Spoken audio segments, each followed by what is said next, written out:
జ్ఞానానందమయం దేవం నిర్మలస్ఫటికాకృతిం ఆధారం సర్వవిద్యానాం హయగ్రీవముపాస్మహే. వాగర్ధావివ సంపృక్తౌ వాగర్ధప్రతిపత్తయే జగతః పితరౌ వందే పార్వతీ పరమేశ్వరౌ. సర్వమంగళమాంగళ్యే శివే సర్వార్థసాధికే శరణ్యే త్రయంబకే గౌరీ నారాయణి నమోస్తుతే. గురుర్బ్రహ్మా గురుర్విష్ణుః గురుర్దేవో మహేశ్వరః.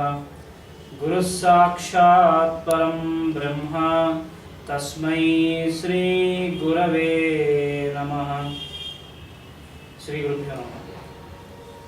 శుభాయ నమః.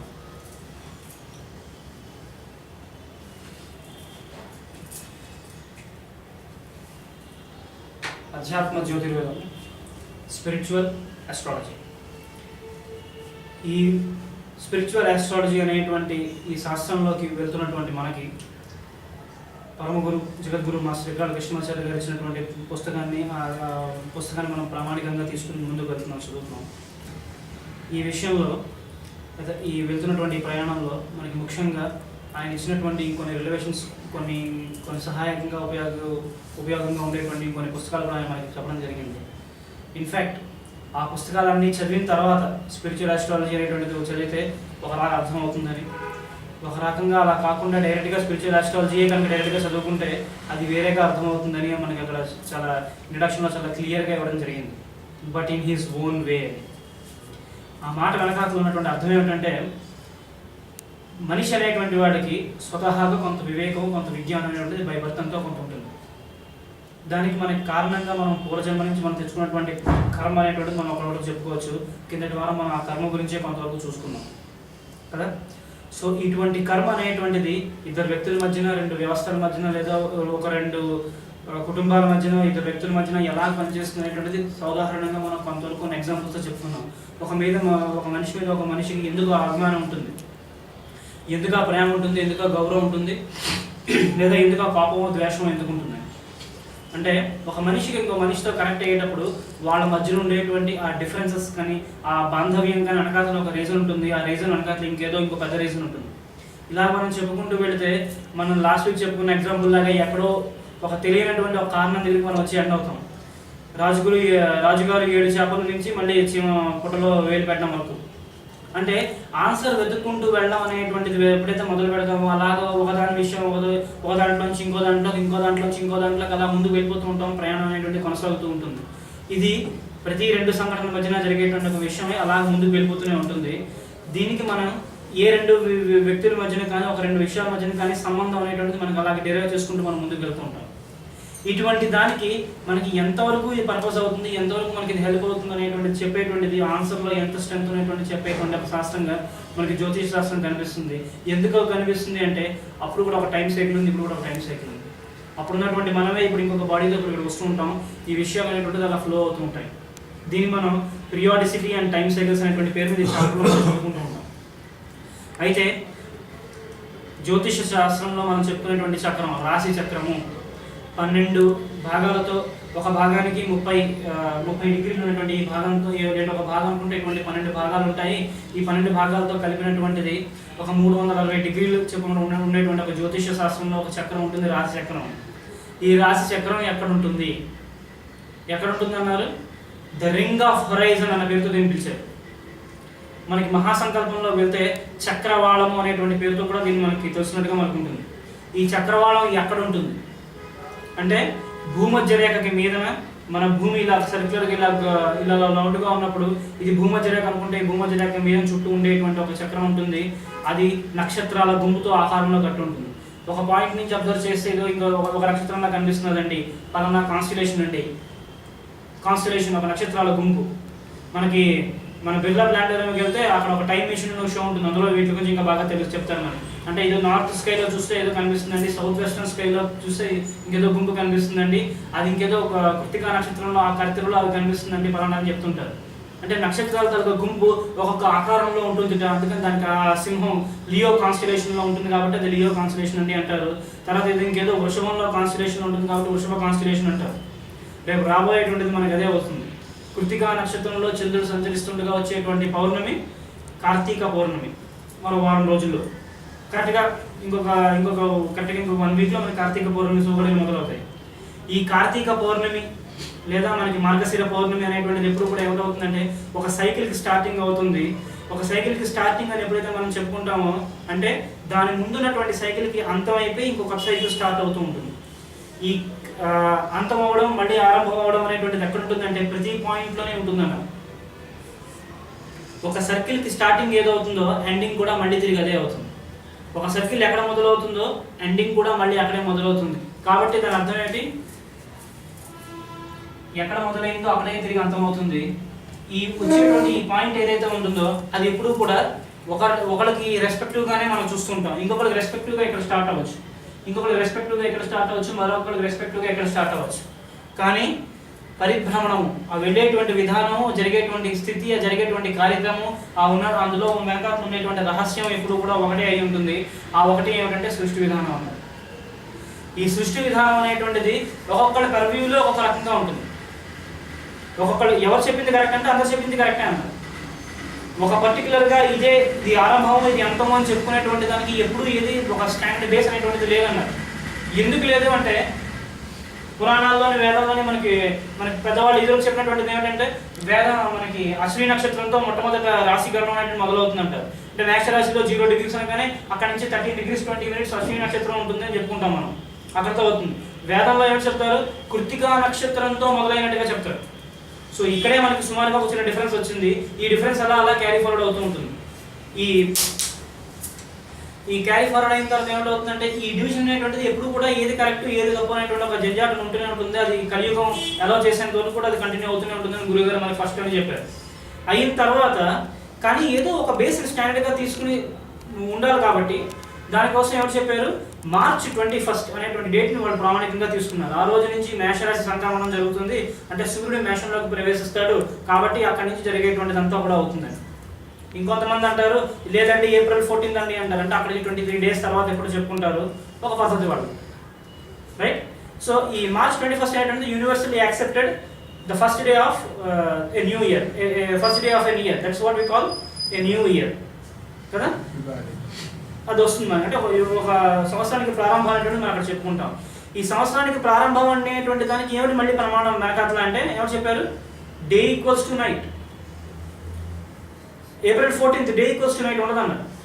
కాబట్టి ఏంటవుతుంది, ఒకటి ఏదైనా ప్రారంభం అవ్వాలంటే దానికి ఒక యూనిక్నెస్ ఉండాలి. ఆ యూనిక్నెస్ ఏమిటంటే డే ఈక్వల్స్ టు నైట్. అలాగ వెళ్తూ ఎక్కడ వెళ్తుందంటే రింగ్ ఆఫ్ ది హొరైజన్. అంటే కరెక్ట్గా మనకి ఈ ఈక్వేటర్ రీజన్ ఏదైతే మనం చెప్పుకుంటామో కరెక్ట్గా ఆ భూమధ్యరేఖకి నడినెత్తి మీద ఉంటుంది సూర్యుడు ఆ టైంకి. అంటే ఉత్తర భాగం నుంచి దక్షిణ భాగం వైపు వెళ్తూ ఉన్నటువంటి వాళ్ళు లేదా దక్షిణ భాగానికి ఉత్తర భాగంకి వస్తున్నటువంటి 2 బిందువులు ఉంటాయి మనకి జాతక చక్రంలో.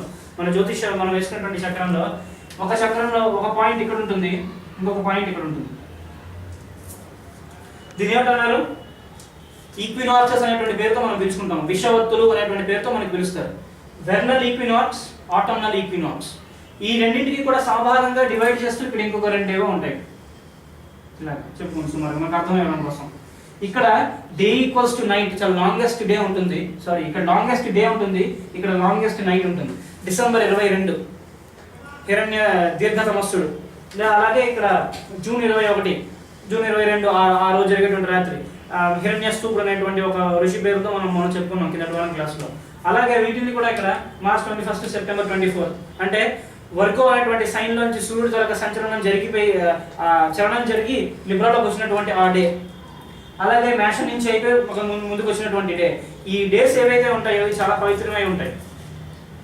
ఎందుకు వాటి తరగ విశిష్టత ఏమిటి అనేటువంటిది మనకు ముందుకు వెళ్ళిన కొద్దీ మనకి రకరకాలుగా తెలుస్తుంది, రైట్.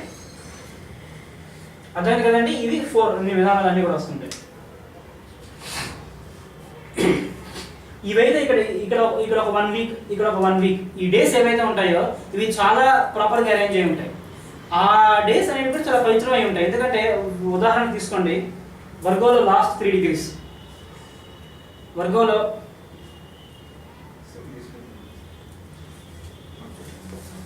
వర్గో సైన్ లో లాస్ట్ 3 డిగ్రీస్, లిబ్రా సైన్ లో ఫస్ట్ 3 డిగ్రీస్ ఏమిటవుతాయన్నారు? నవాంశాలకి వర్గోత్తమం అవుతాయి అవును కదా. అటువంటి డేస్ వస్తాయంటే మనం గడిచిన 1 వీక్ పీరియడ్ మనకు ముందు అయిపోయింది. అంటే సుమారుగా సెప్టెంబర్ 20వ తారీఖు నుంచి సెప్టెంబర్ 27వ తారీఖు వరకు ఒక 1 వీక్ గ్యాప్లోని చాలా పవిత్రమైనటువంటి కార్యక్రమాలు జరుగుతాయి రైట్. అంటే ఇటువంటి ఆ 1 వీక్లో చాలా ఒక ఆపర్చునిటీ అనమాట ఇవి ఇచ్చేటువంటి దానికి వెళ్ళేటువంటి దానికి. అలాంటి అంటే ఒక ఇయర్ అనేటువంటిది కొత్తగా ప్రారంభం, కొత్తగా ఎండ్ అవ్వడం అనేది ఉంటుంది. మనం ఎప్పుడైతే ప్రస్తుతం మనం ఎక్కడ ఉన్నాం, నవంబర్ 9వ తారీఖు శనివారం సాయంత్రం సుమారుగా 4:05 అవుతుంది. ఈ టైం ఏమిటి చెప్పుకున్నాం మనం?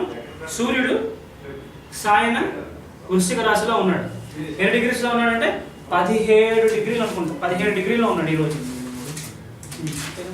చక్రం కూడా పక్కన వేసుకు పెట్టుకుంటాం కాబట్టి ఇంకా క్లియర్గా తెలుస్తుంది. 17 డిగ్రీస్లో ఉన్నాడు ఈరోజు.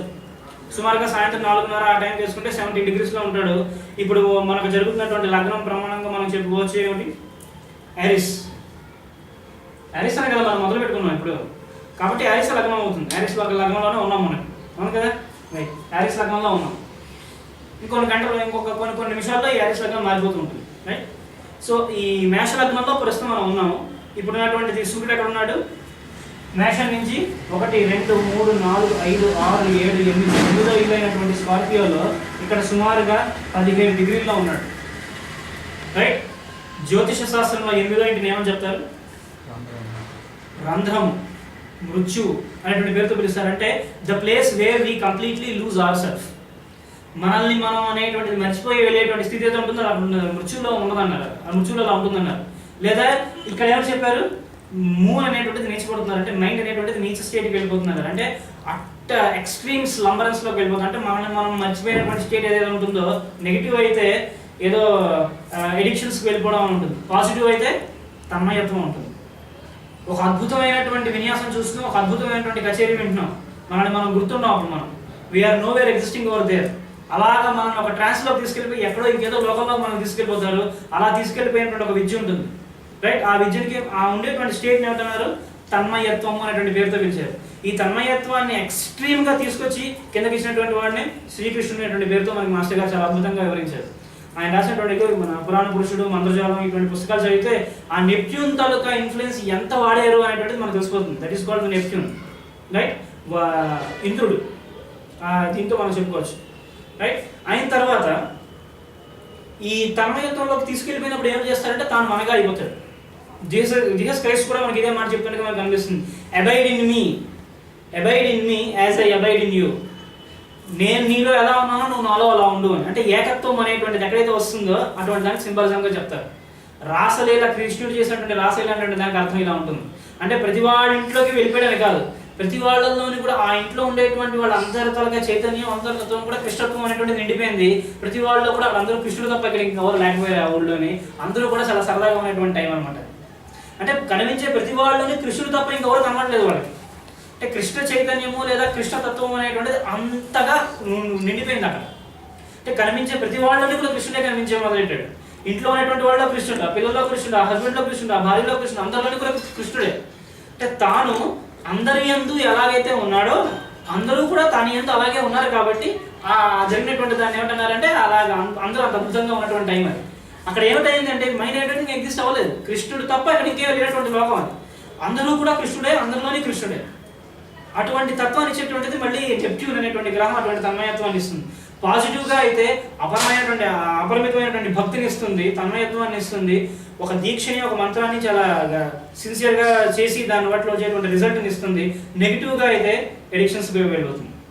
ఏదో డ్రగ్స్ అని, అటుపక్క సమ్ లిక్కర్ ఎడిక్షన్స్ అని, జూదాలు వైపు అని అట్లా నెగిటివ్గా వెళ్ళిపోతుంది. అందుకని అక్కడ ఏమో చెప్పారు, మూడు అనేటువంటిది అక్కడ వీక్గా ఉంటుంది అన్నారు. ఇక్కడ దీనికోసం చెప్పినటువంటి విషయం కూడా ఏమని చెప్పారు? విషం ఉన్నటువంటి జంతువులన్నీ కూడా దీనికి సింబాలిజంగా చెప్తారు. భూమికి దాక్కుని, అంటే భూమి కింద ఉండేటువంటి జంతువులన్నీ కూడా వీటికి మన రెఫరెన్స్గా మనకు చెప్తుంటారు. అంటే భూమి కింద ఉన్నాయంటే సూర్యుని స్పర్శ తగలకుండా కింద ఉండేటువంటివన్నీ కూడా. సూర్యుడు అనగానే ఏమిటవుతుంది? పర్సనాలిటీ, ఐఆమ్ కాన్షియస్నెస్, ఆ విల్ పవర్ వస్తుంది. అంటే ఆ విల్ అనేటువంటిది లేకుండా దాన్ని దాక్కుని, ఆ విల్ అనేటువంటి దాన్ని తప్పించుకుని కింద బతికేటువంటివన్నీ కూడా ఒక రకంగా దీనికి సింబల్ కింద వస్తుంటాయి. అలాగే విల్ అనేటువంటిది పని చేయనటువంటివి కూడా దీని కిందకి వస్తుంటాయి. మళ్ళీ మనం చింతగా చెప్పినాక తన్మయత్వం అంటే అక్కడ మళ్ళీ వీళ్ళ పర్సనల్ వీళ్ళు, వీళ్ళ పర్సనల్ ఇంట్రెస్ట్ ఏమి ఉండదు అక్కడ. కేవలం అంటే కృష్ణుడి తాలూకదే వాడు పనిచేస్తూ ఉంటుంది మేడ కూడా. అది కూడా ఇక్కడ మనకు పాజిటివ్గా మనకు కనిపిస్తుంటుంది. ఈ స్కార్పియో అనేటువంటి ప్లేన్కి, ఈ గ్రహానికి, ఈ రాశికి సంబంధించినంత వరకు కూడా అయింది కదా. కాసేపు స్కార్పియన్ పక్కన పెడదాం, స్కార్పియో దగ్గర మళ్ళీ వస్తాం మనం కదా. ప్రస్తుతం మళ్ళీ మనం పీరియాడిసిటీ దగ్గరికి వెళ్దాం. అయిపోయింది సరే. మార్చ్ 21 ఇప్పుడు మేషలగ్నంలో ఉన్నాం కాబట్టి మార్చిని మనం ప్రామాణికంగా తీసుకున్నాం, స్టార్ట్ చేసుకున్నాం. అయిన తర్వాత నెక్స్ట్ ఏంటి అవుతుందని అంటే ఇక్కడ ఒక డిగ్రీ అయిపోయిన తర్వాత నెక్స్ట్ మళ్ళీ మూవ్ అవుతుంటుంది, ఇంకొక దగ్గరికి వెళ్తుంటుందని. ఇప్పుడు మన ఇంట్లో మనం నడిపించి మనం ఏదో ఒక పాయింట్ ఏదో సెంటర్లో పెద్ద అబ్జర్వేటరీ సెంటర్ ఏదో ఉంది, అక్కడ మన ఇంటి నుంచి మనం దాన్ని వ్యూ చేసాం, మనకు ఒక యాంగిల్లో కనిపిస్తుంది. వేరే వాళ్ళు ఇక్కడ నుంచి 10 కిలోమీటర్లు డయాగ్నల్గా వెళ్తే వాళ్ళు అక్కడి నుంచి చూశారు, వాళ్ళకి అది వేరే రకంగా కనిపిస్తుంది. ఇంకొకటి చూశారు, వాళ్ళకి వేరే రకంగా కనిపిస్తుంది. నేను పక్క ఊర్లో చూశాను, వాళ్ళకి వేరే రకంగా కనిపిస్తుంది. ఇందులో ఏ ఇద్దరు దృష్టి ఒకటి కాదు. ఏ ఇద్దరు దృష్టి ఒకటి కానప్పుడు ఇదే స్టాండర్డ్, ఇదే ఫస్ట్, ఇదే మొదటిది అనేటువంటిది ఎలా చెప్పగలం మనం? ఎవరికి ఏది కరెక్టో అదే వాళ్ళకి కరెక్ట్ కదా, అవునా కదా? ఒక విషయంలో కానీ, ఒక వ్యక్తిని కానీ, లేదా ఒక విషయాన్ని మనం పరిగణలోకి తీసుకునేటప్పుడు కామన్ పాయింట్ అనేటువంటిది ఎక్కడ ఉంటుందన్నారు. ఏమిటి కామన్ పాయింట్ అంటే? మీ ఇంట్లో మీ కామన్ పాయింట్.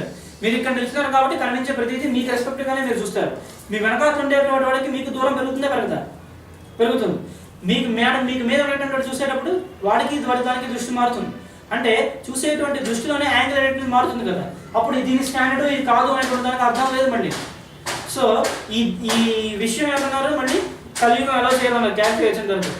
కానీ మాస్టర్ గారు దీనికి ఏమన్నా కోట్ చేశారు చూద్దాం ఒకసారి చదువుదాం.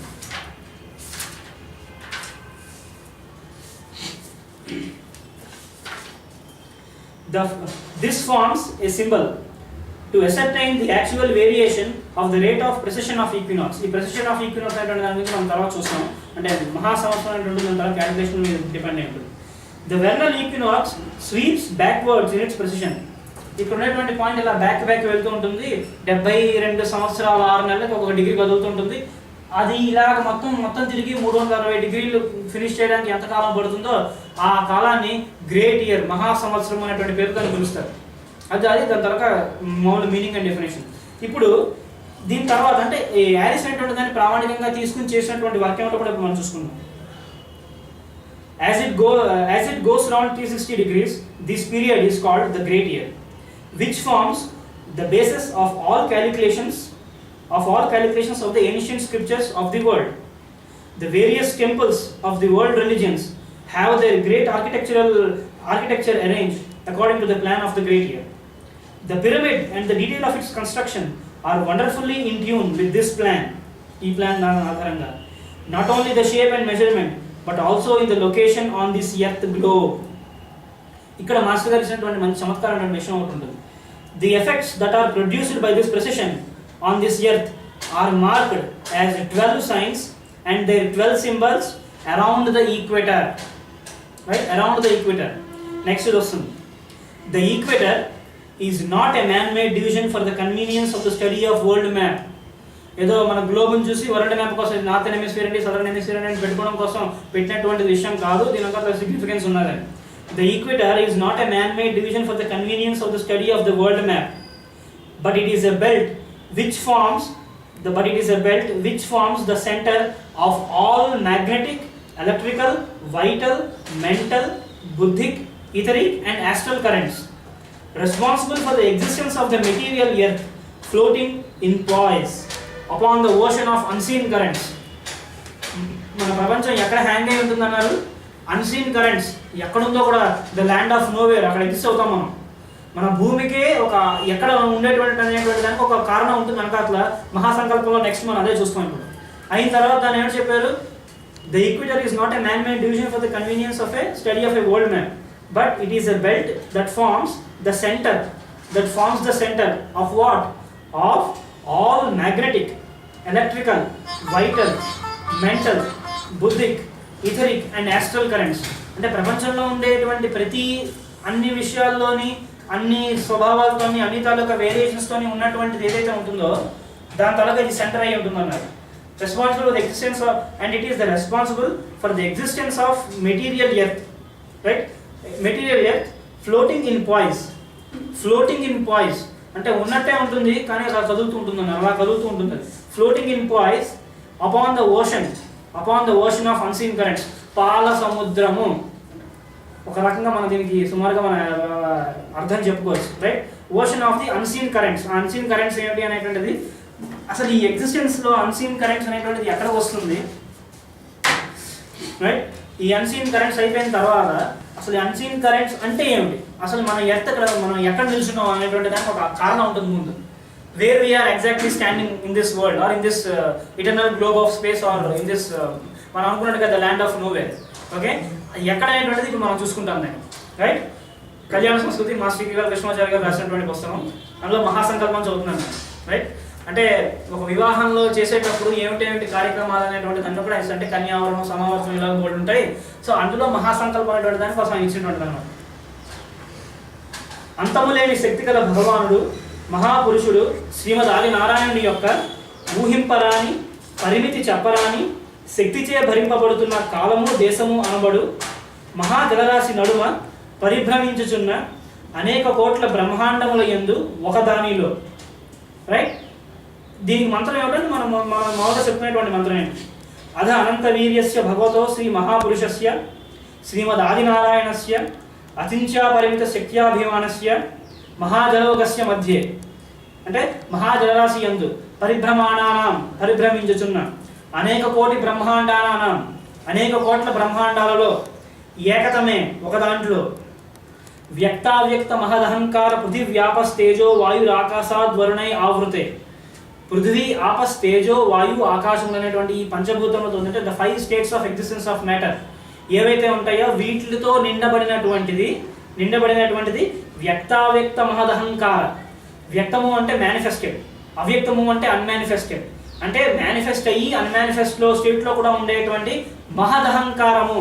మహత్ అంటే ఎక్స్ట్రీమ్లీ హైలీ వాల్యూమినస్. అహంకారము అంటే కాన్షియస్నెస్, అంటే ఉన్నాము అనేటువంటి ఒక ఎరుక కలిగి ఉండడం, కాన్షియస్నెస్ అంటాం మనం, రైట్? వ్యక్తావ్యక్త మహదహంకార పృథివ్యాపస్తేజో వాయురాకాశాద్వరుణై ఆవృతే. దాని తర్వాత ఏమంటున్నారు? అస్మిన్ మహతి బ్రహ్మాండ ఖండయోర్ మధ్యే, అంటే అటువంటిది ఏవైతే ఉంటాయో అందులో ఒక మధ్యలో, అంటే అనేక కోట్ల బ్రహ్మాండాలలో ఒక బ్రహ్మాండం. ఆ బ్రహ్మాండం ఎలా ఉందంటే ఈ వ్యక్తావ్యక్త గుణాలతో ఉన్నది, మహదహంకారంతో ఉన్నది, ఈ 5 స్టేట్స్ ఆఫ్ మ్యాటర్తో ఉన్నది. అందులో ఎక్కడ అంటే అందులో మళ్ళీ మధ్యలో ఏమిటి? ఆ మధ్యలో ఏమిటున్నాయంటే ఆధారశక్తి, శ్రీకూర్మ, వరాహ, వైష్ణవానంత, నాగ, శేష, తక్షక, అష్టదిగ్గజోపరి ప్రతిష్ఠితే. అష్టదిగ్గజాలను మనం చెప్పుకుంటాం కదా, అవి ఏమిటి అంటే ఇవి 8 కూడా. ఆధార శక్తి అంటే ఏమంటున్నారు? ద సెంటర్ ఆఫ్ ఫోర్స్ అని పేరుతో పిలిచారు. ఏదైతే ఫోర్స్ మొత్తానికి సెంటర్ ఏముంటుందో దాన్ని ఆధార శక్తి అంటారు. అంటే మనకి మామూలుగా ఆసనాలు వేసేటప్పుడు ఉండేటువంటి బేస్ అంతా ఈ రకంగానే ఉంటుంది. దీనికి సంబంధించినటువంటి ఎక్స్ట్రీమ్ ఇన్ఫర్మేషన్, ఇంకా ఈ అష్టదిగ్గజాలకు సంబంధించిన ఇన్ఫర్మేషన్ అంతా కూడా మనకి కూర్మ పురాణంలో మొత్తం వస్తుంది. ఇంకా దీని గురించి మొత్తం ఇన్ఫర్మేషన్ అంతా కూడా అందులో ఉంటుంది. తర్వాత సాగర మదనం అని మనం ఏదో చెప్పుకుంటామో, సాగర మదనం అంటే పెద్ద పాము ఉంటుంది, రాక్షసులు దేవదానం జరుగుతుందని, దాంట్లో కూడా మొత్తం డీటెయిల్స్ అన్ని మళ్ళీ వస్తాయి, అక్కడి నుంచి తీసుకొస్తాం. శ్రీకూర్మము బేస్లో ఉండేటువంటి దాన్ని ఏమంటున్నారు? గ్యాదరింగ్ ఫోర్స్ అనేటువంటి పేరుతో పిలిచారు, ద ఫోర్స్ ఆఫ్ గ్యాదరింగ్ అన్నారు. తర్వాత వరాహము shaping force, right? Next one వైష్ణవం అంటే పర్వేజన్, అందరిలో ఉండేటువంటి వ్యాపించేటువంటిది, అందరిలో ఉండేటువంటి క్వాలిటీ వైష్ణవం. దాని తర్వాత పర్వేజన్, వైష్ణవం అంటే పర్వేజన్. తర్వాత అనంతము అంటే ఇండిస్ట్రక్టబిలిటీ, అవిచ్ఛిన్నంగా ఉండేటువంటిది. అంటే దాన్ని విచ్ఛిన్నం చేయడం, దాన్ని డిస్ట్రక్ట్ చేయడం అనేటువంటి స్వభావం ఏదైతే ఉంటుందో దాన్ని అనంతము అనేటువంటి పేరుతో పిలిచారు.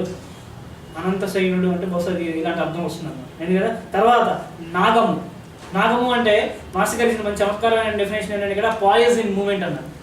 మూమెంట్ అంటే చలించడం, పాయిజ్ అంటే స్టాటిక్గా కనిపిస్తున్నాడు, అంటే ఆగిపోయినట్టుగా ఉంటున్నాడు. అంటే కాలం అంటే అలా ఆగిపోతూ వెళ్తున్నట్టుగా ఉంటుంది, కానీ నిజంగా వెళ్తూ ఉంటుంది అన్నారు.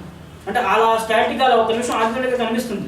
ఆ 1 నిమిషం అంటేనే మళ్ళీ కాలం కదా, అంటే ఆగిపోయినట్టుగానే ఉంటుంది కానీ అలా మూవ్ అవుతూ ఉంటుంది. దానికి ఎగ్జాంపుల్గా మనకి ఏం చెప్తారు? పావుని చెప్తారు. పాము ఎలా అవుతుంటే పాము తాలూకా మూవ్మెంట్ని చూస్తే అది మూవ్ అవుతుంటే కనబడుతుంది, కానీ ర్యాపిడ్ స్పీడ్తో మూవ్ అవుతుంటుంది. ఫిజిక్స్లోకి వద్దాం, అంటే మనం సైంటిఫిక్గా కొంతవరకు నేర్చుకుంటూ కూడా ప్రయత్నిద్దాం, తప్పలేదు కదా. ఫిజిక్స్, భౌతిక శాస్త్రం పరమగురులు ఇచ్చినటువంటి సైన్స్, దాన్ని కూడా కొంత వెళ్దాం. అందులో మనకి ఏమో తెలుస్తుంది? లీనియర్ వెలాసిటీని మనం ఎస్టిమేట్ చేయలేమంటే ఏం తెలుస్తుంది? లీనియర్ వెలాసిటీ ఎప్పుడు కూడా స్టాటిక్గా కనిపిస్తుంది, but it is very extremely dynamic. మనం పెద్ద ఒక రైల్వే ట్రాక్ ఉంది, ఒక 5-6 కిలోమీటర్లు పొడుగున్నటువంటి ఒక రైల్వే ట్రాక్ ఉంది, మనం అక్కడ నిల్చున్న ఎదురున్న ట్రైన్ వస్తుంది అనుకోండి. జస్ట్ ఇమాజిన్, ట్రైన్ తాలూకా మూమెంట్ని మనం ఎక్స్పెక్ట్ చేయగలమా? అది లీనియర్గా వస్తున్నది, మనకంటే మనం ఎలా ఉన్నాం మనకి ప్యారల్గా అలా వస్తున్నది. We can't estimate the speed of the vehicle that is coming in the opposite direction. మనం దాన్ని ఫైండ్ చేయలేం. అటువంటి ఫైండ్ చేయడానికి పొజిషన్ ఏంటంటే ఈ నాగము అనేటువంటిది అలా అర్థం వస్తుంది. కాలాన్ని మనకి దానికి చెప్తారు, అంటే మనం కాలంలో బతుకుతున్నాం కాబట్టి. ఈ కాలం అనేటువంటిది లేకుండా, కాలం అనేటువంటి దానికి అతీతంగా కాలాన్ని దాటి జీవించేటువంటి వాళ్ళ గురించి మనం లాస్ట్ 2-3 క్లాసులో చెప్పుకున్నాం. మనకు సుమారుగా అంటే ఈ కాలం అనేటువంటి దాని మీద ఉంటాడు ఒక ఆయన, శేషుడు, ఆదిశేషుడు మీద ఒక ఆయన ఉంటాడట. ఆయన గురించి ఇప్పుడు తర్వాత మనకు వస్తుంది, రైట్? ఆయన తర్వాత క్వాలిటీ ఏమిటని చెప్పారు? అచింత్యా పరిమిత, రైట్? అతని తలగా మనం చింతించడం అంటే మన మనస్సు కూడా ఇంకా చింతించలేనటువంటిది ఏదైతే ఉంటుందో అది ఆయన తల క్వాలిటీ అయి ఉంటుంది అన్నారు. తర్వాత ఏం చెప్పారు? ఆధార శక్తి, శ్రీకూర్మ వరాహ వైష్ణవానంత నాగ శేష తక్షక అష్టదిగ్గజోపరి ప్రతిష్ఠితే. ఇవన్నీ కూడా అష్టదిక్కుల్లోనే ఉంటాయట. అంటే నార్త్, ఈస్ట్, వెస్ట్, సౌత్, తర్వాత మొత్తం ఈ కార్డినల్ డైరెక్షన్స్ అన్ని అన్ని క్లాసుల్లోని కూడా ఉంటాయని, రైట్? ఉన్న తర్వాత ఉంటాయి. ఎక్కడ ఉంటాయంటే మళ్ళీ దేనికి ఉంటాయి అనేది విషయం తెలుస్తుంది. మళ్ళీ దేనికి ఉంటాయంటే అతల వితల సుతల తలాతల రసాతల మహాతల పాతాళ లోకానాం ఉపరితలే. అంటే ఈ చెప్పేటువంటి 7 లోకాలకి మీదన భూలోక, భూవర్లోక, సువర్లోక, మహర్లోక, జనర్లోక, స్థవలోక, సత్యలోకానామితి సప్తలోకానాం అధోభాగే. అంటే ఈ కింద ఉండేటువంటి దానికి మీదన, ఈ మీద ఉండేటువంటి దానికి కిందన, అంటే మధ్యలో ఎక్కడ ఉంటాయి? ఈ మధ్యలో ఎక్కడ ఉంటాయంటే మళ్ళీ ఇక్కడ మళ్ళీ ఉంటుంది చక్రవాళ. ఇక్కడ వస్తుంది మనకి దాని తలగా మనం చెప్పుకున్నటువంటి చక్రవాళ శైల మధ్యగత మహాసుమేరో సహస్ర శిఖరానువర్తని మహానాళాయామన ఫణిరాజరాజస్య శేషస్య సహస్ర ఫణాఫణి మండల మండితే. అంటే చక్రవాళము మనం చెప్పుకున్నటువంటి డెఫినేషన్, ఎందుకంటే మాస్టర్ గారు ఇచ్చినటువంటి definition, the ring of horizon, right? తర్వాత పర్వతము, the Whirlpool of rotation, Sumeru అంటే సుమేరు పర్వతం గురించి చెప్పుకున్నాం కదా, దానికి మాస్టర్ గారు ఇచ్చిన డెఫినేషన్ ఏంటంటే ద వర్ల్పూల్ ఆఫ్ రొటేషన్ అనేటువంటి పేరుతో పిలిచారు. ఆ శిఖరము యొక్క చుట్టూ నాళముగా స్పైరల్ ఫోర్స్, అంటే ఇలాగ రొటేట్ అవుతూ మన స్పైరల్ బైండింగ్ అంటాం, స్పైరల్ వెళ్తూ ఉంటుంది, రైట్? నాళముగా నిలిచిన నాగరాజు శేషుని యొక్క, ఆదిశేషు యొక్క ద ఫోర్సెస్ ఆఫ్ డివిజిబిలిటీ 1000 పడగలు, అంటే ప్లూరాలిటీ. అంటే ఒకటే ఉంటే సింగులారిటీ, అంతకన్నా ఎక్కువ ఉంటే ప్లూరాలిటీ. అంటే ఈ ఫోర్సెస్ని డివైడ్ చేసి ఇచ్చేటువంటి శక్తి అన్నమాట. మణుల మధ్య, అంటే ఈ ప్లూరాలిటీ మధ్యన మణులు ఉంటాయట, ఆ మణుల మధ్య, ఆ మణులతో అలంకరింపబడినటువంటిది. అంటే ఇక్కడ అంటే I was just talking about this, మనం ఏదైతే జాతక చక్రం చెప్పుకునే వీటితో ఇలా చెప్పుకుంటామో, ఈ చక్రం అనేటువంటిది ఏదైతే ఉంటుందో ఈ చక్రం అక్కడ ఉంటుందన్నారు, రైట్? అంటే ఈ రింగ్ ఆఫ్ హొరైజన్ అనేటువంటి దానికోసం, అది దాని తర్వాత ప్లేస్మెంట్ ఏమిటనే దానికోసం మహాసంకల్పంలో మనం కొంతవరకు చూసుకున్నాం. ఇంకా ముందుకెళ్తే చాలా అద్భుతంగా ఉంటుంది. పలానా ఎవరు రాముడు, శిబి, కార్తవీర్యుడు, ఇలాంటి మహారాజులు, చక్రవర్తులు అందరూ పరిపాలించినటువంటి ప్లేసు అశోకవతి, అంబోవతి, ఇలా బోర్డు వస్తుంటాయి. అంటే అవి మనకి చాలా వస్తాయి. అంటే అమరావతి, అశోకవతి, ఇటువంటి నగరాలతో ఉన్నటువంటి ప్లేసు ఇదంతా కూడా. అంటే మనం మొదటి నుంచి చెప్పుకున్నటువంటి దానికి ఏంటంటే it is nothing but representation of our self in both time and space. That is what we call as మహాసంకల్పం. అంటే పలానా ప్రదేశంలో, పలానా ఏరియాలో, పలానా టైం నాడు, పలానా గడియల మధ్యన ఇంతమంది మహానుభావుల అధ్యక్షతలో, వీళ్ళ తలక ఆధ్వర్యంలో, వాళ్ళ ప్రెజెన్స్లో మనం జరుపుకుంటున్నాము అనేటువంటి ఒక విషయాన్ని ఇక్కడ మనం క్లియర్గా ఎస్టాబ్లిష్ చేస్తున్నాం. ఎవరికి ఎస్టాబ్లిష్ చేస్తున్నాం అంటే ఎవరికో కాదు, మనమే ఎస్టాబ్లిష్ చేసుకుంటున్నాం. That means locating hour self in time and space and making it aware of our self. మనమే చెప్పుకోవడం ఒకసారి.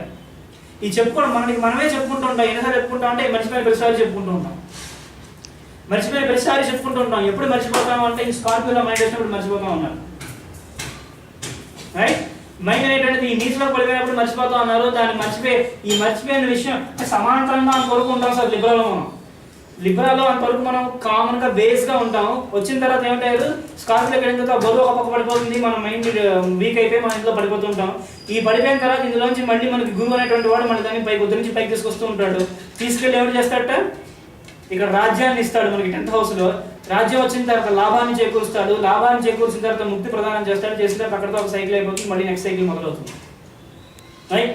గురుస్థానము, రాజ్యస్థానము, ఏదో మిత్రస్థానము, లాభస్థానము, తర్వాత మళ్ళీ మనం దీన్ని వ్యయస్థానం అంటాం. వ్యయం అంటే ఏంటంటే శరీరం వ్యయమైపోతుంది. అంటే శరీరం వ్యయమైపోతుంది అంటే ఇక్కడ ఎక్స్ట్రీమ్ హైనెస్ అనేటువంటి ఫుల్ఫిల్మెంట్ అనేది ఇక్కడ వస్తుంది అన్నారు. వచ్చిన తర్వాత ఏమిటవుతుందంటే ఈ శరీరం వదిలేస్తే ఇంకో శరీరం తీసుకుంటాం. దాన్ని మృత్యు అనేటువంటి పేరుతో మనం కామన్గా పిలుచుకుంటాం. తెలిసినటువంటి వాళ్ళు విషయాన్ని సంగ్రహంగా తెలిసినటువంటి మాస్టర్ గారు అని పెద్దవాళ్ళు ఏం పిలుస్తారంటే అప్లిఫ్ట్మెంట్ అనేటువంటి పేరుతో పిలుస్తారు. అంటే ఒక శరీరం వదిలేసి ఇంకో శరీరం వచ్చిందంటే ఒక స్టేట్ ఆఫ్ ఇవల్యూషన్ నుంచి ఇంకొక హయ్యర్ స్టేట్ ఆఫ్ ఇవల్యూషన్ వెళ్తాం అంత కదా దాని అర్థం, అంతే కదా. అంటే ఇవల్యూషన్ అనేటువంటి దాంట్లో ఒక స్టేట్కి ఏంటంటే ఫిజికల్ బాడీ, ఇంకొక స్టేట్కి ఏంటంటే ఇంకొక mental body, etheric body, nirvanic body, మహాపర నిర్వాణికి, ఇటువంటివన్నీ స్టేట్స్ మనం చెప్పుకుంటాం. అటువంటి లేయర్స్ అన్నిటువంటి దాటిపోయిన వాడు ఎవడన్నా ఉన్నారంటే ఉన్నట్ట వాడినే గౌతమ బుద్ధుడు అనేటువంటి పేరుతో పిలుస్తారు. మాస్టర్ గారు ఎక్కువ చెప్తుంటారు. గౌతమ బుద్ధుడు అనేటువంటి ఆయన తాలూకా ఆరా అది, అంటే ఆయన తాలూకా ఎక్స్పాన్షన్ అది. ఆయన తాలూకా ఆరా ఏమిటంటే కొన్ని వందల యోజనాలు పనిచేస్తున్నారు. ఆయన తాలూకా ఆరా ఆ యోజనాలు దూరంలో పనిచేస్తున్నారు. అంటే ఆయనకి దగ్గరగా ఎవరైనా కనుక వచ్చేది అంటే వాడి మైండ్ మొత్తం మారిపోతుంది అన్న. కిలోమీటర్లో ఏ మీటర్లో మనకి ఎందుకు కానీ అంటే మనకి సుమారుగా లెక్కన వేస్తారు. అంటే కిలోమీటర్లో వచ్చేసినాడంటే వాడి మైండ్ పనిచేయదు. అంటే ఆయన అతని మైండ్ అనేటువంటిది ఇంకా వాడిని డామినేట్ చేస్తుంది. వాళ్ళే అలా పనిచేస్తుంటారు. అంటే మనకి అందుకే సుమారు మనకి బుద్ధుడి తాలూకా బొమ్మ చూపించేటప్పుడు ఎవరు చెప్తారు అంటే జాతి వైరం ఉన్నటువంటి జంతువులు పక్కపక్కన బొమ్మ వేసి చూపిస్తారు. అంటే ఒక సింహం, ఒక ఆవు, ఒక పాము, ఒక పాము, ఒక ముంగిస ఇలా బొమ్మలు వేస్తారు. అంటే ఒక జింకను పక్కన ఒక పులి ఇలాంటి బొమ్మలు వేస్తారు. అంటే జాతి వైరం పరస్పరంగా ఏ రెండు జంతువుల మధ్యన కూడా జాతి వైరం అనేటువంటి ఉంటుంది. అంటే దానికి ఆకలేసి దీన్ని తింటుంది, దీనికి ఆకలేసి దీన్ని తింటుంది. అటువంటి జాతి వైరం ఉండేటువంటి జంతువులు కూడా సామరస్యంగా పక్కపక్కనే ఉన్నట్టుగా మనకి ఆ బొమ్మలో కనిపిస్తుంటుంది. దాని అర్థం ఏమిటంటే బుద్ధుని తాలూకా ఆరా అనేటువంటిది అంతగా పనిచేస్తుంది. వీళ్ళ వెరీ ఎగ్జిస్టెన్స్ని కూడా మార్చగలిగేటువంటి శక్తి ఉంటుంది అన్నమాట వాడు. మనకు దాంట్లో కథ చెప్తారు, అంగుళీమాలుడు కథ చెప్తారు. అంతవరకు అంత మహారాక్షసుడు, అంత మహా దుర్మార్గుడు కూడా ఏమిటవుతాడు, ఆయన దగ్గరికి వస్తూ శాస్త్రంగా పడిపోతాడు రాగానే ఫస్ట్. అంటే ఆయన తాలూకు ఎఫెక్ట్ అనేటువంటిది అంతలా పనిచేస్తుంది ఒక వ్యక్తి మీద చేసేటువంటిది అంతా కూడా. అటువంటి గౌతమ బుద్ధుడు ఏం చేసేట, గౌతమ బుద్ధుడు చేసినటువంటి ఒక విషయం గురించి ఇప్పుడు మనం ఇదంతా వస్తుంది. అటువంటి గౌతమ బుద్ధుడు ఒక సాక్రిఫైస్ చేశాడండి. ఆయన చేసినటువంటి సాక్రిఫైస్ ఏమిటి అంటే ఈ భూమి మీద పుట్టినటువంటి ఆఖరి వ్యక్తి బుద్ధుడు అయ్యేంత వరకు కూడా నా ఆత్మ ఇక్కడే ఉంటుంది, వాళ్ళందరినీ నేను గైడ్ చేస్తూ ఉంటాను. ఆయన తీసుకున్నటువంటి ఓత్, ఆయన తీసుకున్నటువంటి శపథం. అందువల్ల మనకు వచ్చినటువంటి ప్రతి అడుగు కూడా ఏమిటవుతుందంటే మనది కాదు, మనకి బుద్ధుడు ఇచ్చినటువంటిది. ఆ బుద్ధుడికి ఎక్కడి నుంచి వచ్చింది, అంతకన్నా పెద్ద సైకిల్ నుంచి వచ్చింది. ఆయనకి ఎక్కడి నుంచి వచ్చింది, అంతకన్నా పెద్ద సైకిల్ నుంచి వచ్చింది. These are from those higher circles, from those whom I follow to those who follow me. The same abbreviation everywhere.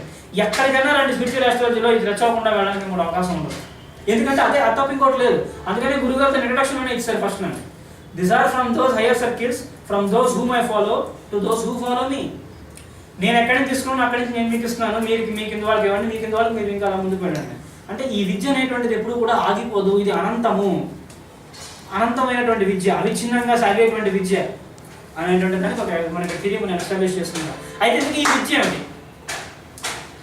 ఈ విద్య ఏమిటంటే మళ్ళీ secret doctrine, an archaic manuscript, a collection of palm leaves made impermeable to air, water, fire and ether by a specific unknown process is before the writer's eye. అక్కడి నుంచి వస్తున్నటువంటిది విద్య అంతా కూడా. అంటే ఒక ప్రాచీనమైనటువంటి గ్రంథం ఏదో లిపి కనిపిస్తుంది, అక్కడి నుంచి వచ్చినటువంటి ఆ ప్రాచీనటువంటి గ్రంథం ఏమిటి అంటే మనకు అర్థం అవడం కోసం మనం సీక్రెట్ డాక్ట్రైన్ ఆధారంగా చెప్పుకుంటున్నాం కాబట్టి ద బుక్ ఆఫ్ ధ్యాన్ అనేటువంటి పేరుతో మనం చెప్పుకోవచ్చు. రైట్, అంటే ప్రపంచంలో క్రోడీకరించినటువంటి సమస్తమైనటువంటి సంగ్రహం చేసినటువంటి ఏదైతే ఒక విద్య ఉంటుందో ఆ విద్య మొత్తం అందులోనే ఉంటుందన్నారు. ఆ విద్య ఎక్కడ ఉంటుందంటే ప్రతి వాళ్ళలోనే ఉంటుందన్నారు. ఇంత చిన్న ప్లేస్లో ఇక్కడ ఉంటుంది.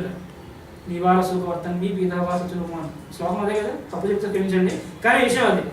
రైట్, అంటే ధాన్యపు గింజ తాలూకా కొసరి ఎంత ఉంటుందో అంత ప్రమాణంగా ప్రతి వాళ్ళ మైండ్లో ఉంటుందట. అదే వాడిని ఉద్యోగం చేస్తూ ఉంటుందట. దట్ ఈస్ కాల్డ్ ప్రాణశక్తి, life force, the life driving force. అటువంటి లైఫ్ డ్రైవింగ్ ఫోర్స్ లేనటువంటి జీవి ఏది, లేనటువంటిది ప్రపంచంలో ఏం లేదు అనేటువంటి సీక్రెట్ డాక్ట్రైన్లో ఫస్ట్ పాయింట్. రైట్, అంటే జీవము లేనటువంటిది అంటూ ఏమీ లేదు, అన్నిటికీ జీవం ఉన్నది అని చెప్తుంది ఆవిడ. ఇప్పుడు మాస్టర్ గారు దాన్ని ఎలా మనకు ఎక్స్ప్లెయిన్ చేస్తారో కూడా చెప్పేస్తాను ఒకసారి. మాస్టర్ చెప్పినటువంటి మంచి అద్భుతమైనటువంటి మాట అన్నమాట. అంటే పదిసార్లు చెప్పుకుంటే కొంచెం ఆనందంగా ఉంటుంది, అంత ఈజీ ఇంకేం లేదు. రైట్, ఏదో ఎదురుకుంటే టేబుల్ ఉంది, దాన్ని డైసెక్ట్ చేస్తే ఇంకా 3 రకాలైన విషయాలన్నీ తెలుస్తుంటాయి. ఏదో ఎలక్ట్రాన్స్ అంటారు, ప్రోటాన్స్ అంటారు, న్యూట్రాన్స్ అంటారు, పాజిట్రాన్స్ అంటారు, న్యూట్రాన్స్ అంటారు, ఏవో బోర్డు వస్తాయి. అందులోకి ఇంకా కిందకి వెళ్తారు, ప్రోటాన్ వస్తుంది. ప్రోటాన్లో ఏదో నెగిటివ్ ఎనర్జీ ఉంటుంది, ఏదో జేజే దాంట్లో చెప్పిన ఒక వాల్యూ, ఒక ఫిగర్ అంతా ఉంటుంది. What is that energy? Even science doesn't know what is an energy.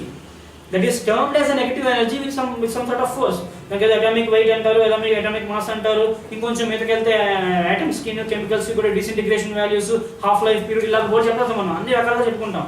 కానీ ఆ ఒంట్లో ఉండేటువంటి ఆ శక్తికి కారణమైనటువంటిది ఏమిటి లోపల? Nobody knows. What is it అంటే that is nothing but almighty. అందులో నింపిన వాడికి అదేమిటో తెలుస్తుంది తప్ప బయట వాడికి తెలియదు. ఎందుకంటే అదేమిటో తెలియగలిగితే మనం తోడం అయిపోతాం కదా. Science as of now science has come very close to all it's almost it's peak.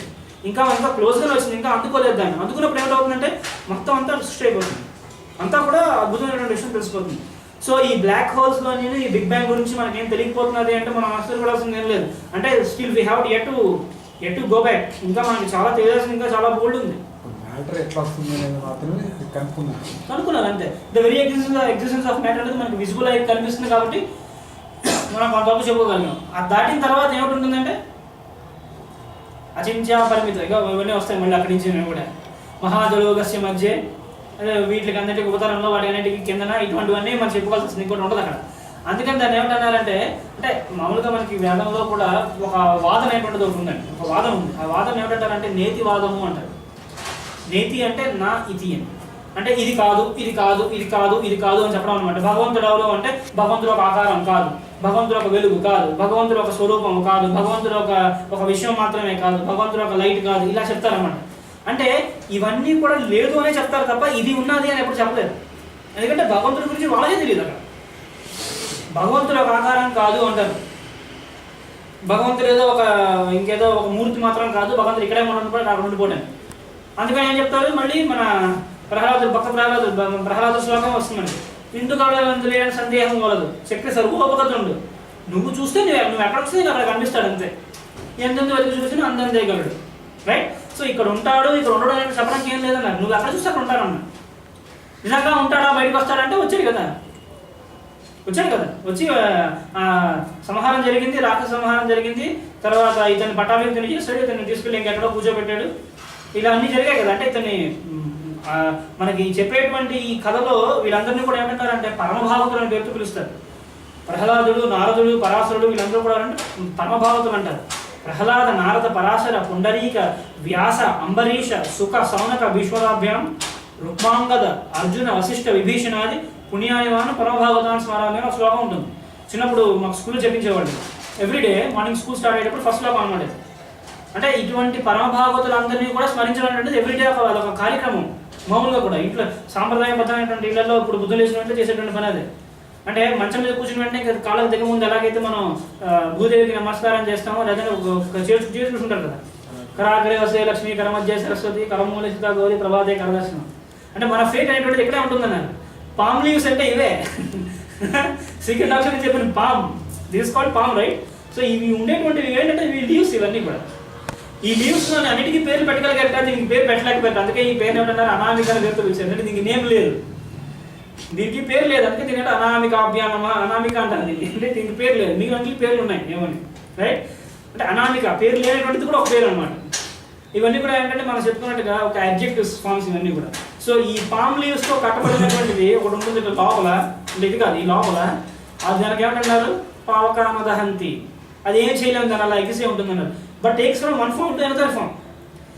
ఇన్ని వేరియేషన్స్ ఉన్నటువంటి మనకి మన దృష్టికి అనేటువంటిది ఎప్పుడైతే మనం ఇన్ని వేరియేషన్స్తోని ఇంత డిఫరెన్స్ ఉన్నటువంటి మనం ఒక పాయింట్ కరెక్ట్ ఎలా చెప్పగలం?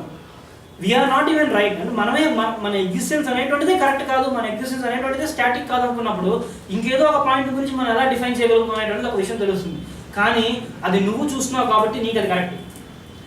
సో మనం చూసేటువంటిది ఏదైతే ఉంటుందో దానికి అది కరెక్ట్ అయి ఉంటుంది, ఇంకోళ్ళ విషయంలో తప్పై ఉంటుంది అవ్వచ్చు. నా కరెక్ట్ విషయం మీకు కరెక్ట్ కాకపోవచ్చు. ఈ వాదన అనేటువంటిది పెద్ద పెద్ద శాస్త్రం చేసినటువంటి పండితులను మాస్టరీకరించినటువంటి ఎడ్యుకేషన్ దాన్ని బట్టి చెప్పాలంటే శాలువాలు కప్పించుకున్నటువంటి పండితులు అందరూ కూడా ఈ విషయమే మాట్లాడతారు. ధర్మాధర్మ విచక్షణ తీసుకున్నటువంటి వాళ్ళు ప్రతి శాస్త్రాన్ని కూలంకషంగా శాస్త్రాలని పారాయణ చూసినటువంటి పండితులు అందరూ కూడా ఈ భూమి మీద ఉన్నారు. మహానుభావులు అందరూ కూడా ఈ భూమి మీద ఉన్నారు. అంతమంది ఉన్నారు కాబట్టి ఈ సైన్స్ అంటే ఇప్పటికీ ఇంకా బతుకుంది కొంతవరకు. అంటే వాళ్ళ మధ్య ఉండేటువంటి వాదన మనకు అనవసరం, కానీ వాళ్ళు చేసినటువంటి వర్క్ చాలా ఇంపార్టెంట్. ఆ వర్క్ ఆధారంగానే కదా ఇప్పుడు మనకి ఇవన్నీ వస్తున్నాయి. ఇప్పుడు రేపు పొద్దున వెళ్ళి ఏదో గూగుల్లో కూర్చుని ఏదో బృహత్ జాతకంపై వరాహ మీరాన్ని కొట్టగానే ఎప్పుడో 1935 పుస్తకం మనకి ఫ్రీగా డౌన్లోడ్ చేసుకోగలుగుతున్నామో లేదా మనం. అంటే ఎవరో కొంతమంది మనకు తెలియకుండా కొంత వర్క్ చేయగలిగారా లేదా? ఆ very system it self is what it is called. అంటే దానికి మనం ఇంకా అబ్రివేషన్స్ ఇంకా చెప్పలేము. వాడు ఎక్కడి నుంచి పంపించాడు, మనం ఎక్కడి నుంచి చూస్తాం, మనం ఏమిటి వచ్చింది మధ్యలో అది ఏమిటి ఆ మీడియం ఏమిటంటే that is already we can't even see it right. ఏదో క్యాథోడ్ రే ట్యూబ్స్ మధ్యలో పెడితే ఏదో టక్ మనం కొట్టుకుంటే ఏదో ప్యాకెట్స్ లాగా క్వాంటమ్ ప్యాకెట్స్ అంటారు దాన్ని, ఏదో డేటా ట్రాన్స్ఫర్ అవుతుంది మనకు కనిపిస్తుంది. అంటే ఒక ఫిజికల్ మీడియం ఉంది కాబట్టి మనకు తెలుస్తుంది. కానీ ఆ క్వాంటమ్ ఎనర్జీ ఏమిటి మనకు తెలియదు. It's just a light, it has some velocity in it and it has got some speed and some sort of a frequency modulations variations ఇలా బోర్డు చెప్పుకోవచ్చు. ఇంత స్పీడ్ తో వస్తుందండి, ఇంత డౌన్లోడ్ అవుతుందండి అంటే టెక్నికల్ గా ఇవన్నీ కరెక్టే. But what is there inside is nobody knows, right? Is what now the science is going deep into by using a fantastic science called biotechnology. Technical advancements మనం తెలిసే తప్ప అదేమిటంటే ఇంకా కనుక్కోలేదు, ఇంకా మనం ముందుకు వెళ్తున్నాం అన్నారు. కనుక్కోలేకపోయాం కాబట్టి +12 దగ్గరే ఉండిపోయాము, ఇంకా 33 ప్లానెట్స్ ముందు ఉన్నాయి. అవును కదా? అంటే వాళ్ళు ముందు ఉన్నటువంటి ప్లానెట్స్ కూడా వాళ్ళు డిఫైన్ చేయగలిగారు. మన పురాణాల్లో తీస్తే ఉంటాయి కొన్ని యోజనాలు ఎలా రాయగలిగాడు ఆయన, యుగ సహస్ర యోజన ఫలభావం ఎలా రాయగలిగాడు మనకు తెలియదు కదా. ఆయన ఇప్పుడు పక్కన క్యాలిక్యులేటర్ పెట్టుకుని కంప్యూటర్లో పెట్టుకుని కూర్చోలేదు కదా, but he has defined in those levels. అంటే ఆయన కూడా ఆ టైంకి అలా బతికాడు కాబట్టి ఆ లెవెల్లోని ఆయన ఇవ్వగలిగాడు దాన్ని. That is what we call as initiation. ఈ ఇనిషియేషన్ అనేది ఎవరికి ఎప్పుడు అవుతుందంటే నోబడీ నోస్. ఇనిషియేషన్ అవుతుంది అనేటువంటిది వెయిట్ చేయడానికి ఉండదు అక్కడ అన్నారు. పరమ గురువు వాడికి ఇచ్చినటువంటి ప్రామిస్ ఏమంటే if the soul is ready, soul కనుక సబ్జెక్ట్ అయ్యి ప్రిపేర్ అవ్వడానికి రెడీగా ఉంటే wisdom is not even late by 1 second. అంటే పరమ గురువులు అనేటువంటి వాడు అంత నిస్వార్థంగా పనిచేస్తారు. ఫోన్ లేదు వాడు రెడీ అయ్యాడు కదా, ఫోన్లే ఉండే అనుకుంటాడు. వాడు రెడీ అయ్యేది తెలిసిన వెంటనే వాడు ఒక విద్య ఇస్తారు. ఆ విద్య వల్ల వాడు 10 మందికి హెల్ప్ అవుతారు, వాడికి ఇంకో విద్య ఇస్తారు, మళ్ళీ దాన్ని ఆ 10 మందిని 100 మందికి హెల్ప్ చేస్తారు. అలా విద్య ముందుకు వెళ్తూ ఉంటుంది. అంటే ఈ సైన్స్ అనేటువంటిది ఎప్పుడు కూడా ఇంత పెరినియల్గా ఇంత అలాగా ఫ్లో అవుతూనే ఉంటుంది. దీనికి అంతం అనేటువంటిది ఎప్పుడు ఉండదు. ఎందుకు అంతం ఉండదు అంటే అది ఉంటే కదా అంతం ఉండడానికి. ఎక్కడికి వస్తుందో మనకు తెలుసా? ఇప్పుడు మీరు వెళ్ళి పరమగురులు అడిగితే వాళ్ళు అంటారు నాకు పైనుంచి వచ్చింది అంటారు. ఆ పైనుంచి వచ్చింది అలా వెళ్ళిపోతుంటుంది మళ్ళీ, రైట్? ఈ సైకిల్స్ అన్నింటిలోని కూడా ఏకంగా ఉండేటువంటి వాడు ఎవడై ఉంటాడో ఆయన ఇక్కడ ఉంటాడు. పీరియాడిసిటీకి అబౌవ్గా ఉంటాడు. ఆ పీరియడ్స్ అబౌవ్గా ఉంటే ఎవరు వస్తుందన్నారు? ఆనందం అనేటువంటిది వస్తుందండి. దాని గురించి మాస్టర్ గారు ఏం చెప్పారో ఒకసారి చూద్దాం.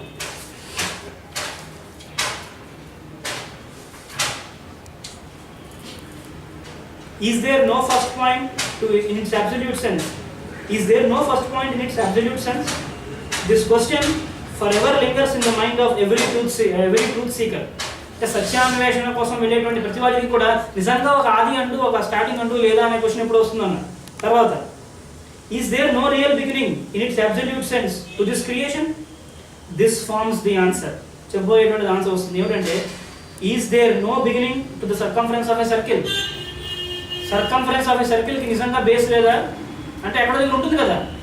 సర్కిల్ అని ఎప్పుడు చెప్తాం? ఒక దగ్గర స్టార్ట్ అయ్యి మళ్ళీ తిరిగి అక్కడికి వస్తుంది సర్కిల్ అంటాం కదా. అంటే ఏది స్టార్టింగ్ అదే ఎండింగ్ కదా. Here comes the answer. If we mark certain point this answer explains much more.